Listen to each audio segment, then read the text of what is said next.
All right, guys, strap in. We just got some big changes to Marvel Snap, and we're going to go over them right now. Starting off with the man of the hour, of course, Galactus. He finally got changed. Thank God. But is it enough?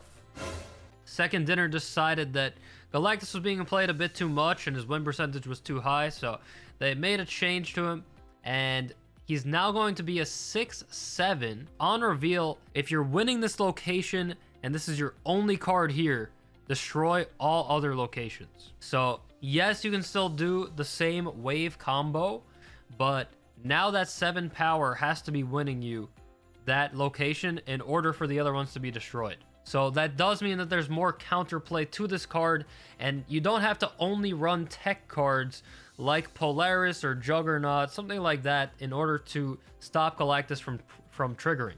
If you sense that your opponent is going to play Galactus from now on, then you can just make sure, or you can try to make sure that you have enough power on that lane prior to it coming down. So if you see your opponent is playing Galactus, maybe they play a Yondu on turn 1, then you immediately want to start going for those other locations now. And then if you can somehow distribute the power enough before that wave comes down and the next card, like, it's still going to be a little difficult, but definitely a lot more doable. And I still like that they made his ability the same, even though it's pretty toxic when he gets it off. But I like that they were able to change it and still keep it kind of the same. And yes, 6/7 might be too much.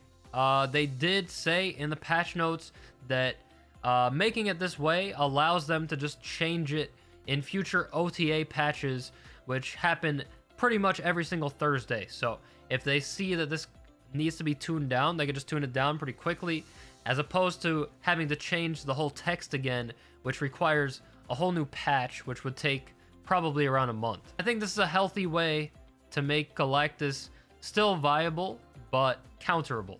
Next up, we have my girl, Maria Hill. I mean, I love her so much. That's why I have her in chibi form and black and white. I really love this card. This card is getting changed to add a random 1 cost and 2 cost card to your hand instead of just a random 1 cost. It's very hard to tell if this is actually a good thing for the card or not as far as power level. There are some 2 cost cards like Jeff the Shark, like now Silk in the game, that are very powerful, and they do more powerful things than 1 cost usually, but this does add more variance to the card, because now instead of having that very limited pool of only 1 cost, now you have to think about 2 cost cards as well. Typically, you do play Maria in either a token deck or in a Devil Dinosaur kind of deck, so sometimes you don't really have the 2 energy to spend on that card that you get from Maria. Might make things a little more awkward. Maybe you're going to be hoping for a 1 cost and you get a 2 cost, and it throws off your whole curve. They said in the patch notes that it was basically to make it more in line with Agent Coulson. It does, however, help out Quinjet plus Maria Hill, because now if you get that 2 cost, then it will go down to the 1 cost, as opposed to the 1 cost not getting reduced due to the way that Quinjet works now. So in that regard, I do like it, but otherwise, I can't really tell if it's good or not. I'm at least happy that they're experimenting with Maria Hill, and I really like this card, so hopefully it is a good change.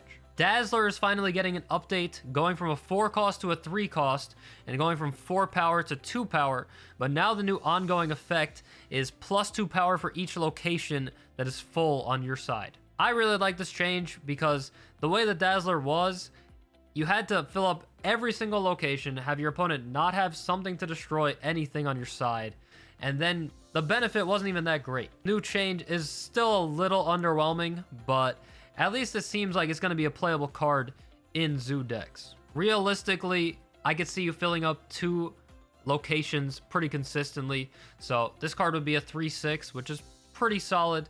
It's not anything crazy, but if you do fill up all the locations, then it turns into a 3/8, and that's very good. This is actually an interesting change because of the way that it's worded on the card now. So instead of it's saying 4 cards at a location, it does say the location being full. So that means that a location like Space Throne, where you can only play 1 card and then it's full, that will actually count towards Dazzler because it will be filled up. Also, as they mentioned in the patch notes that I will have down below in the description, this does change Dazzler to a 3 cost, so it can now fit in a deck like Silver Surfer. I am personally very happy with these changes.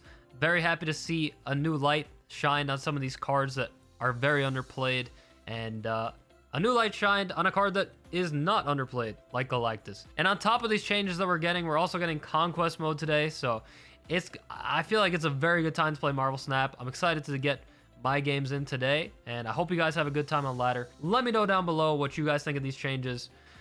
Do you think Galactus got what he deserved? Do you think it was too much? Do you think it was too little? Let me know.